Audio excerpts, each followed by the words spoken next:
এই ইলেকশনে ভোট ডাকাতি দেখেছি, আমার ঘাড়ে বড় হামলা করা হয়েছে। আমি কি এই ইলেকশনের জন্য নিজের রক্ত জড়িয়েছি?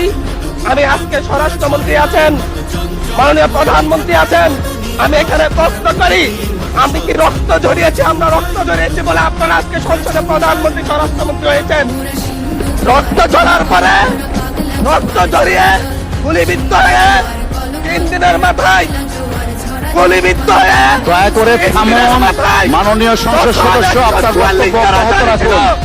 144 ধারার মধ্যে আবার নিজেই গুলিবিদ্ধ পা দিয়ে বের হয়ে গিয়ে সংবাদ সম্মেলন করে বলেছি আবার রাস্তায় নমুনাতে প্রদর্শন করতে হবে। আমরা বলেছি নতুন বাংলাদেশ দিব, আমরা নতুন বাংলাদেশ আবার প্রতারণার রাজনীতি দেখতে চাই না, প্রবঞ্চনার রাজনীতি দেখতে চাই না। যেই গণভোটের পক্ষে, যেই গণভোটের পক্ষে আমাদের মাননীয় প্রধানমন্ত্রী প্রচারণা চালিয়েছেন, যে আদেশের পক্ষে মাননীয় সরকার দলীয় সংসদ সদস্যরা প্রচারণা চালিয়েছেন, আজকে এখানে এসে কেন এটা নিয়ে আবার দীর্ঘ আলোচনা করতে হবে? আমরা 90-এর কোন অভ্যুত্থানের কথা বলে যাই নাই। 3 জোটের রূপরেখা হয়েছে, বাংলাদেশ গণতান্ত্রিক ভাবে উচ্ছিন্ন হবে কথা হয়েছে, কথা দেওয়া হয়েছিল। কিন্তু 94 সালের মাগুরার নির্বাচন কারা আয়োজন করেছিল? কারা 94 সালে মাগুরার নির্বাচন আয়োজন করেছিল? আজকে আবার এই সংসদে দাঁড়িয়ে আবার এমন একটা ব্যবস্থা নিয়ে যাচ্ছেন, আরেকবার যে মাগুরার নির্বাচন আয়োজন করবেন না, এর নিশ্চয়ই দেখা দিবে, এর নিশ্চয়ই দেখা দিবে। আমি আমার সবচাইতে কম বয়সী প্রার্থী হিসাবে নিজের প্রার্থীটা জমা দিয়ে এলাকায় গিয়েছে প্রচারণা করতে, 3বার হামলার শিকার হতে হয়েছে। আমি সংসদ সদস্য হিসাবে এলাকায় গিয়েছি, সেই জায়গায় আমার উপর হামলা করেছে, সরাসরি ভিডিওতে দেখা গিয়েছে। অস্ত্র নিয়ে, দেশীয় অস্ত্র নিয়ে আমাকে কুপাতে আসা হয়েছে। তারা কারা? ওরা তো তারাই যাদের প্রত্যেকের হাতে বিএনপি দলীয় নেতা কর্মীদের রক্ত লেগে আছে, প্রাণ লেগে আছে। এই বিশ্বাসঘাতকতা, এই বিশ্বাসঘাতকতা মাননীয় স্পিকার, এই রাষ্ট্র আর সইবে না, আপনারাও সইতে পারবেন না। বিশ্বাসঘাতকতার মূল্য এই দেশে আবার দিতে হবে আপনাদেরকে। আপনারা যারা আপনাদের ভাইদের রক্ত জড়িয়েছে, খুন করেছে, খুনের মামলা আছে, তাদেরকে আবার পুনর্বাসিত করে আমাদেরকে খুন করার জন্য লেগে দিচ্ছেন। চট্টগ্রাম থেকে এক সাংগঠনিক নেতাকে পাঠিয়েছেন অস্ত্র সহ আমাদের লক্ষ্যের উপর হামলা করতে। ভোটের দিন সকালবেলা থেকে প্রত্যেকটা ভোট কেন্দ্রে অস্ত্র দিয়ে মহড়া দিয়েছে।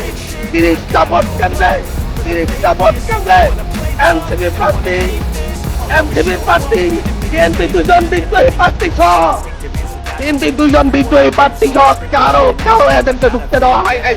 এটার জন্য কি আমরা আমাদের রক্ত জড়িয়েছি? মাননীয় স্পিকার, ইলেকশনের একদিন পরে আমাকে আর 1 মিনিট বাড়াই দিবেন মাননীয় স্পিকার, 1টা মিনিট। মাননীয় স্পিকার, ইলেকশনের পর দিন এক নারী অভিযোগ করেছে, এক প্রিয় নারী, ওনাকে ধর্ষণ করা হয়েছে শুধুমাত্র ছাত্রাগুড়িতে ভোট দেওয়ার কারণে। 1 ঘন্টার মধ্যে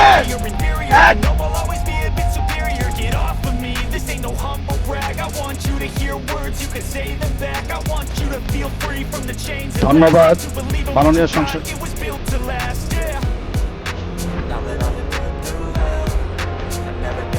আচ্ছা ঠিক আছে, 1 মিনিটের মধ্যে সংক্ষিপ্ত শেষ করবেন, 1 মিনিট।